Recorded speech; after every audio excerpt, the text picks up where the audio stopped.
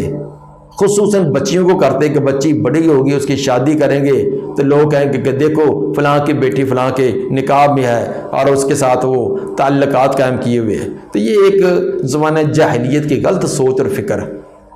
تو اس کی وجہ سے وہ اپنی اولاد میں خصوصاً بچیوں کو قتل کرتے تھے۔ تو یہ شرط لگائی کہ وَلَا تَقْتُلُوا أَوْلَادَكُمْ، اولاد کو قتل کرنا کسی طریقے سے بھی، وہ تو پیدا ہونے کے بعد قتل کرتے اور خصوصاً بچیوں کو کرتے، بچوں کو نہ کرتے۔ لیکن آج ہمارے معاشرے کا حال یہ ہے کہ بچی ہے بچہ ہے ہر ایک کوئی قتل کر دیتے ہیں۔ کیسے کہ حمل ٹھہرنے کے بعد کوئی بھی طریقہ اپنایا جائے، اس کو حمل کو ضائع کیا جائے، تو یہ بعد الخفی ہے، بچے کو یہ قتل کرنے کے مترادف ہے۔ حمل ٹھہرنے کے بعد حمل خواہ 2 ماہ کا ہے، 4 ماہ کا ہے، 6 ماہ کا ہے، حمل ٹھہرنے کے بعد اس کو ضائع کرنا یہ اس کو قتل کرنے کے مترادف ہے۔ ہاں البتہ اگر کوئی ایسا طریقہ اپنا لیا جائے کہ حمل ٹھہرنے نہ پائے تو اس کا جواز ہے، اس کی گنجائش ہے کہ کوئی ایسا طریقہ منصوبہ بندی کا اپنا لیا جائے کہ احتیاطی تدابیر کرتے ہوئے وقفہ کرنا ہے، یا کوئی اور سبب ہے، کوئی اور وجہ ہے، تو جس کی وجہ سے احتیاطی طور پر کہ اپنے وہ جذبات کی تسکین بھی ہو جائے اور حمل بھی نہ ٹھہرنے پائے، تو اس کی گنجائش ہے۔ لیکن حمل ٹھہرنے کے بعد ضائع کرنا یہ جائز نہیں۔ البتہ جو پہلی صورت بیان کی ہے جواز والی کہ حمل ایسا طریقہ اپنایا جائے کہ حمل نہ ٹھہرنے پائے، اس کا جواز بھی تب ہے کہ جب یہ عقیدہ ہو کہ یہ جو میں کرتا ہوں یہ صرف احتیاطی تدابیر ہے، ورنہ میرے اختیار میں نہیں، بچے کو پیدا کرنا یہ نہ کرنا یہ میرے اختیار میں نہیں ہے۔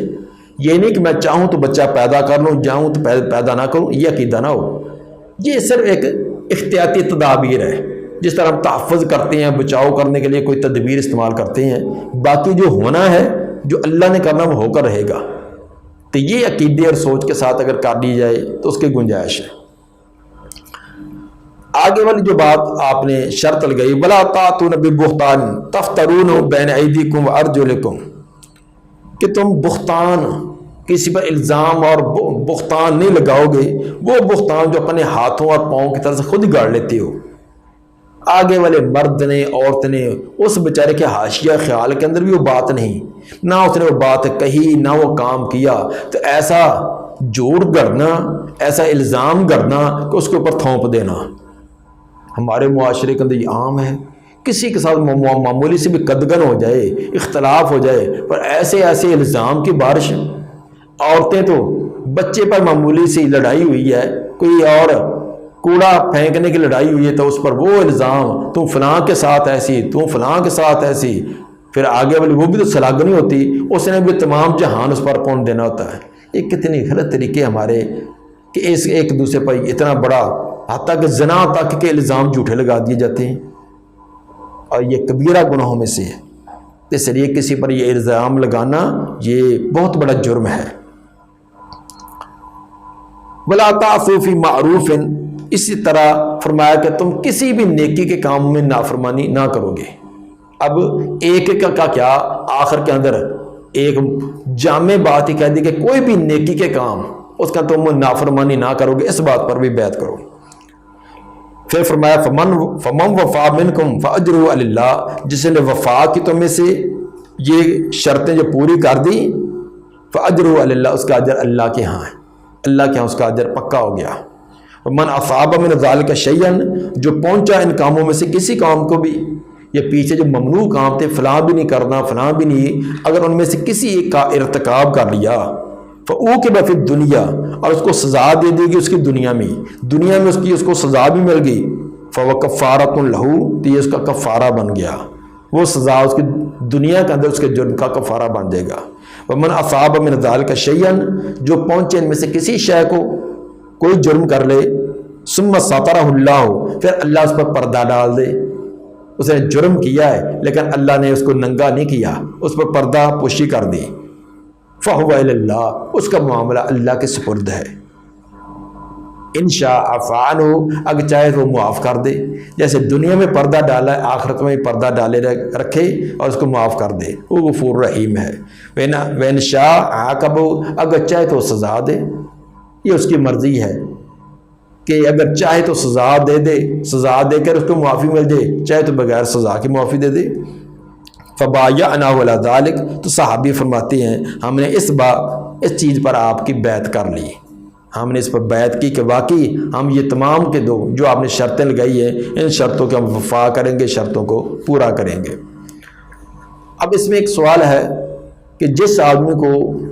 کسی جرم اور گناہ کرنے کی وجہ سے دنیا میں سزا مل جائے تو کیا یہ اس کے گناہ کا کفارہ بن جائے گا، آخرت میں اس کو اس کی سزا نہیں ملے گی؟ دوسرے الفاظ میں جو حدود ہیں، حدیں لگتی ہیں گناہوں کا، کیا یہ اس کے گناہ کا کفارہ بن جائے گا، یا یہ صرف زجر و توبیخ کے لیے ہیں کہ تاکہ دوبارہ وہ گناہ نہ کرے، اس کے لیے زجر و توبیخ کے لیے وہ سزا دی گئی؟ اس کے بارے میں اہل علم کے دو نظریے ہیں۔ ایک نظریہ تو یہ ہے کہ واقعی یہ حدود جو ہے، شرعی حدود جس کو لگ جائیں دنیا کے اندر، یہ اس کے گناہ کا کفارہ بن جائے گا، دنیا میں بھی اور آخرت میں بھی۔ اب دنیا کے اندر دوبارہ اس کو اس جرم پر ملامت کرنا، تہمت الزام دینا، یہ درست نہیں، اور آخرت کے اندر بھی اس کے گناہ کا کفارہ ہے، اس کو آخرت میں سزا نہیں ملے گی۔ یہ نظریہ ہے امام شافعی کا، امام احمد کا، سفیان ثوری کا، اور یہی نظریہ امام بخاری کا رحمہ اللہ۔ ان تمام کا نظریہ یہی ہے کہ حدود شرعی مقرر ہیں، اس کی سزا دنیا میں مل جائے تو آخرت کے اندر اس کے گناہ کی سزا نہیں ہوگی، یہ اس کا کفارہ بن جائے گا۔ کچھ اہل علم کا نظریہ یہ ہے کہ یہ جو حدود ہیں یہ دنیا کے لیے، یہ زجر و توبیخ کے لیے کہ دوبارہ اس کام کا ارتکاب نہ کرے، ورنہ آخرت کے اندر اگر کسی کا حق غصب کیا ہے، کسی پر ظلم کیا تو اس کی سزا ملے گی۔ اس سلسلہ میں علامہ انور شاہ کشمیری انہوں نے ایک بڑی اچھی بات کہی ہے، وہ تمام کی تطبیق دیتے ہیں، کہتے ہیں کہ حد لگنے کے بعد آدمی کی تین قسمیں ہیں جن پر حد لگی ہے، جس پر حد لگی اس کو کہتے ہیں محدود حد والا۔ ایک تو یہ کہ جس پر حد لگی ہے وہ توبہ کر لے، سچے دل سے توبہ کر لے، آئندہ گناہ بھی چھوڑ دے، توبہ بھی کر لے، یا تو جس پر حد لگی ہو یہ ہوگا۔ دوسرا یہ کہ توبہ تو اس نے نہیں کی لیکن گناہ کو چھوڑ دیا ہے، توبہ نہیں کی لیکن گناہ چھوڑ دیا، آئندہ گناہ نہیں کیا۔ تیسرا وہ جس نے نہ توبہ کی نہ گناہ کو چھوڑا، پھر اسی گناہ کا جرم کا در وہ جاری رہا۔ پہلی دونوں قسم کے لوگ، جو دل سے توبہ کر لیتا ہے وہ بھی، جو توبہ نہیں کرتا لیکن آئندہ وہ جرم چھوڑ دیتا ہے، ان دونوں کے لیے تو جو سزا تھی، حد تھی، وہ اس کا کفارہ بن جائے گا دنیا اور آخرت میں، اس کو گناہ کا کفارہ۔ اور جو تیسرا بدبخت ہے جس نے نہ توبہ کی، نہ اس کو کوئی زجر و توبیخ کا اثر ہوا، نہ اس نے وہ جرم چھوڑا، اسی طرح پھر وہ جرم کے اندر باقی رہا، تو اس کے لیے یہ سزائیں نہ اس کا لیے کفارہ بنے گی نہ کچھ اور بنے گی۔ تو یہ علامہ انور شاہ کشمیری رحمہ اللہ نے انہوں نے یہ توجیہ بیان کی ہے۔ تو بہرحال اس سے امام بخاری خارجیوں کا اور معتزلہ کا رد کرنا چاہتے ہیں جو یہ عقیدہ رکھتے ہیں کہ کبیرہ گناہ کا ارتکاب کرنے والا اسلام سے خارج ہے اور دائمی جہنمی ہے۔ امام بخاری نے ان کا رد کیا، یہ عقیدہ باطل ہے، بلکہ کبیرہ گناہ کا ارتکاب کرنے والا بھی اگر اس کو سزا مل جائے تو وہ سزا اس کا کفارہ بن جائے گی۔ اور پھر حدیث کے آخر میں بیان کیا کہ اگر اللہ نے دنیا میں پردہ ڈالے رکھا، اس کے گناہ کا کسی کو پتہ نہیں چلا، پھر بھی معاملہ اللہ کے سپرد ہے، اللہ سزا دے کر معاف کرے یا بغیر سزا کے۔ الغرض کبیرہ گناہ کا ارتکاب کرنے والا بھی آخر کار اس کی معافی ہے، شرک کے علاوہ باقی کتنا بھی کبیرہ گناہ ہے اس کی آخر کار معافی ہے، سزا مل کر یا بغیر سزا کے اللہ اس کو معاف کر دے۔ دعا ہے کہ اللہ تعالیٰ نبی صلی اللہ علیہ وآلہ وسلم کے فرامین کو کم حق کو سمجھ کر اس کے مطابق عمل کرنے کی توفیق عطا فرمائے۔